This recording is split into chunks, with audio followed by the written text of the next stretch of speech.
Welcome to the deep dive. You know how this works. You share what you're reading, looking into those things that grabbed you, and we pull out the core insights, the stuff that really matters. Basically a shortcut to getting up to speed. Exactly. And today we're diving into something you sent over, excerpts from a document, it looks like, called The Power Behind the Mission. That's the one. Yeah, some really rich material here. And our goal, I guess, is to unpack what this document sees as the absolute essentials for, well, effective mission and making disciples. It seems to go deeper than just like techniques. Oh, definitely. And based on what we've seen, it maps out 4 key areas. We're going to try and explore each one for you. First, there's spiritual readiness, then cultural intelligence, strategic innovation, and finally, unwavering commitment. And the document, it frames these as like non-negotiables, crucial components. Foundational stuff. Yeah. You've given us a lot to chew on here. Really looking forward to unpacking it. So shall we jump in with that first one, spiritual readiness? Let's do it. So spiritual readiness. The document doesn't just treat this as, step 1 in a checklist. Right. It frames it as the very heartbeat, the core thing that turns what we do, our human effort, into something, well, divinely powered. It uses that phrase, doesn't it? Before stepping into the world, one must first step before God. That really sticks. It does. It emphasizes this deep reliance on the Holy Spirit. Prayerful dependence, I think it calls it. Yeah, and it breaks that reliance down, right, into 3 aspects. Exactly. The first one is what it calls divine empowerment.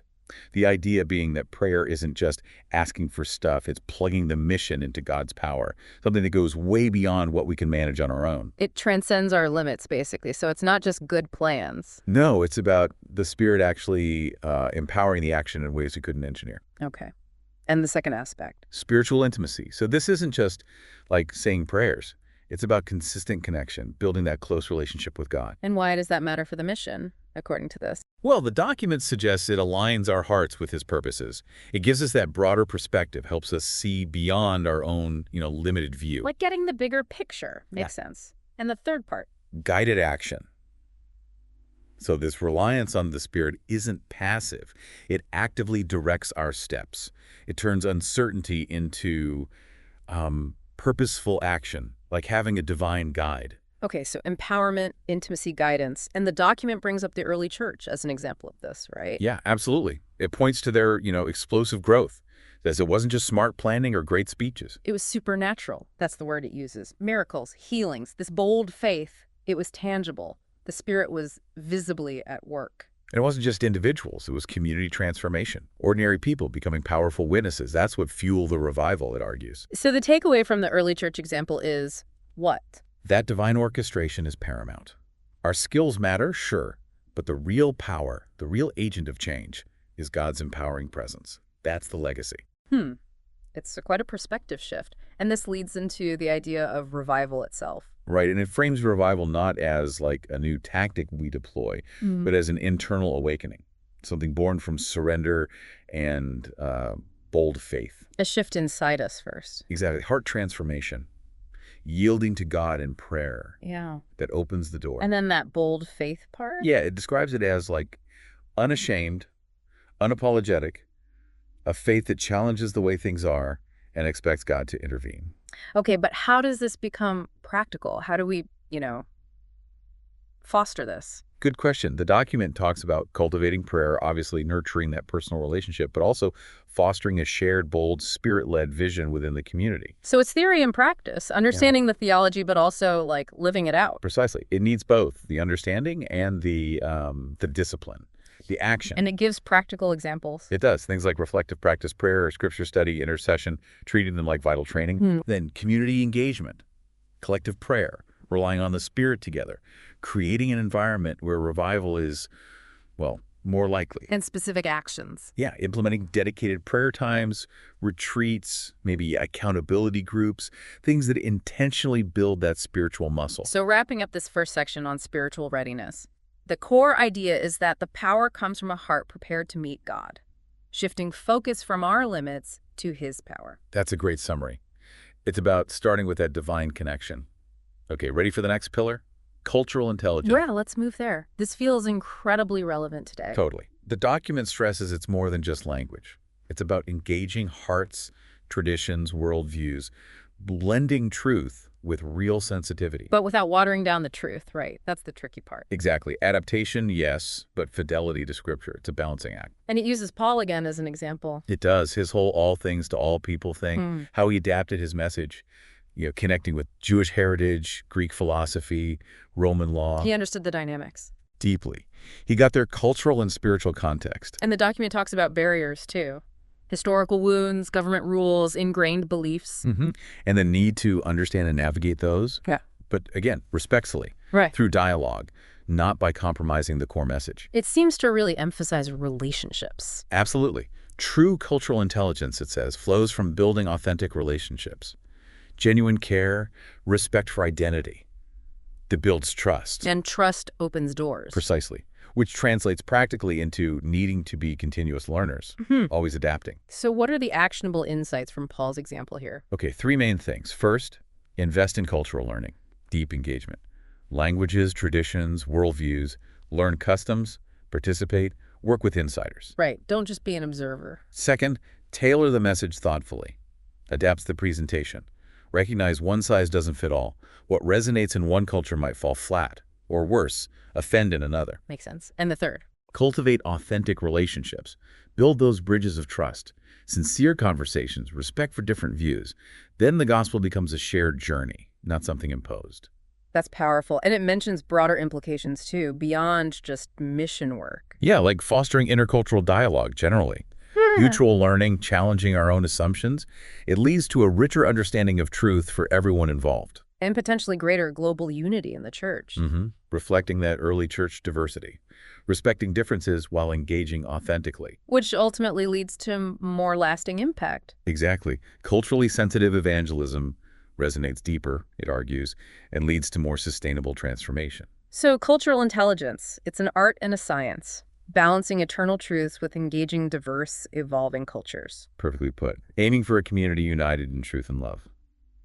Okay, third pillar, strategic innovation. All right, strategic innovation. This sounds very 21st century. It is. The document basically says we have to rethink how we reach people now, especially with the digital landscape, transforming old methods into dynamic, creative approaches. And it poses some key questions to guide this. Yeah, like, where's the gospel needed most today?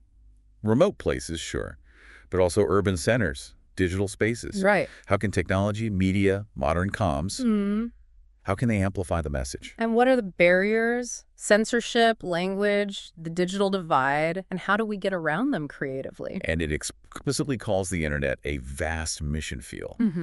Digital evangelism isn't optional anymore. So what does that look like practically? Digital evangelism. Well, first, social media and online communities, using them to share stories, testimonies, have interactive teaching, fostering conversations that aren't limited by geography. Building community online. And digital discipleship. Online courses, webinars, podcasts, virtual Bible studies, nurturing faith wherever people are. And creating content that connects. Yeah, engaging videos, infographics, blogs, using creative storytelling to make the gospel accessible and, relevant online. Okay. What about bridging language gaps? Bible translation is key here.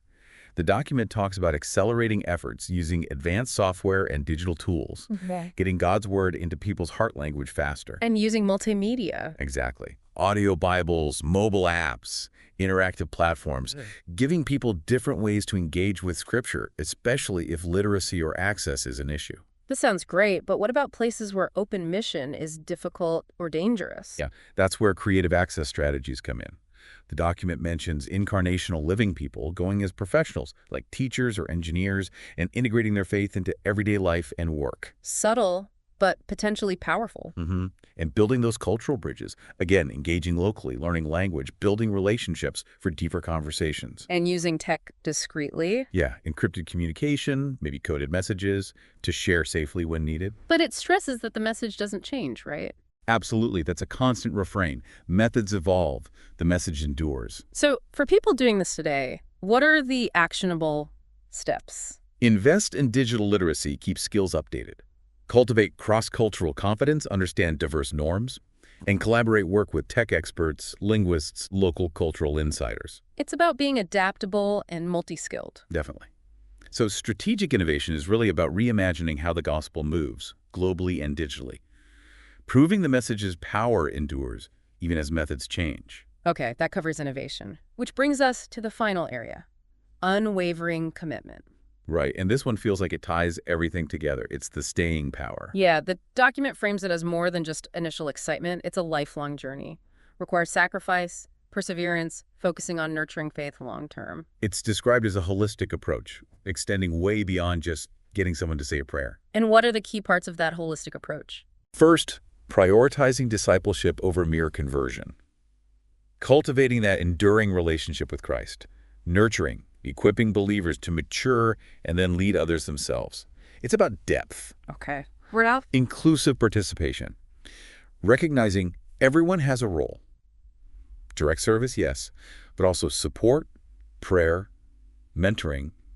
It's a team effort. The whole body involved. And third, a long-term vision. Measuring success not just by quick numbers, but by faithful long-term investment. Planting seeds that yield a harvest over generations. And discipleship is really the core of this. Absolutely. It's the heart of lifelong transformation. The document highlights intentional mentoring, that relational journey, wisdom, accountability. And empowering people. Yes, empowerment through equipping. Enabling believers to lead and serve in their own communities. That's crucial for sustainability. And it all flows from that ongoing relationship with God. That constant dialogue shaping character, fueling service. It's dynamic. But the document acknowledges this isn't easy, right? It talks about cost and courage. It does. It's realistic about the challenges. Sacrifice, potential persecution. But it argues these can forge deeper faith. Resilience amid opposition. Yeah, and it points out, historically, opposition has often fueled the gospel's spread, not stopped it. And the idea that faithfulness matters more than immediate results. Exactly. True success is steadfast commitment. Planting seeds, trusting God for the harvest, even if it's long-term. So how do we embrace this call today? Combining these principles with modern challenges. The document suggests engaging in that multifaceted participation, everyone finding their contribution. Recognizing God's enduring presence, that promise from Matthew 28:21, I am with you always. That's huge reassurance. Yeah, definitely. And keeping the focus on long-term transformation. Investing in lives, valuing the slow, patient work of discipleship. So unwavering commitment. It's bold faith, but also patient faith. Understanding the cost, but embracing it with joy. Focusing on deep transformation. You know that. That's the essence of this final pillar. Okay. Wow, that covers the 4 pillars. But the document doesn't just stop there, does it? It ends with a challenge. No, it definitely doesn't. It finishes with this call, will we rise to the challenge? Framing this moment as pivotal, demanding courage and relentless faith. It's pushing back against just passively agreeing. Yeah, it's asking, what's your response? How will you engage? It's challenging the listener directly. And it suggests concrete actions. Fervent prayer for the unreached, seeing that as foundational. Right. Supporting missionaries, translators, disciple makers, practically, financially, prayerfully. Recognizing it's a collective task. Embracing those new strategies we talked about. Yes, innovation, modern tools, and then boldly going wherever God sends. Overcoming fear, complacency, whether it's across the street or across the world. It really stresses the urgency, doesn't it? It does. The risk of generations missing out. It contrasts bold discipleship with just being a passive observer. It says our choices now have lasting impact. And the goal is huge, Yeah. transforming generations, laying a foundation for all nations to know Christ. Reminding us of Christ's command, the church's role as a dynamic body, call to action. It's a call for a collective movement beyond individual ambition. Exactly. Unified purpose. Stressing every believer's contribution matters. Yeah. And reminding us that divine power often shows up most clearly when things get tough. And that our commitment now can inspire the next generation. Right. So the final challenge is direct. The world's waiting. The time is now. Let's rise to it with boldness, compassion, innovation. Let's fulfill the Great Commission. Wow. Okay. So, bringing this deep dive together, we've looked at these 4 key interconnected elements from the document. Spiritual readiness is the foundation. Cultural intelligence for connection. Strategic innovation for reach in today's world. And unwavering commitment for the long haul. And our aim was really to pull out these core insights for you based on the material you shared. We hope that's been helpful. I definitely hope we clarified things. And maybe as a final thought to leave you with, something building on all this. Go for it. Thinking about these 4 pillars, spiritual readiness, cultural intelligence, strategic innovation, unwavering commitment. Which one area do you personally feel most drawn to explore more, or maybe even act on in your own life or your own context? Oh, that's a really good question to ponder, something to sit with. Well, we really encourage you to reflect on that. Maybe go back to those excerpts with these ideas fresh in your mind. Mm-hmm. Thank you so much for sharing your sources and for joining us on this deep dive.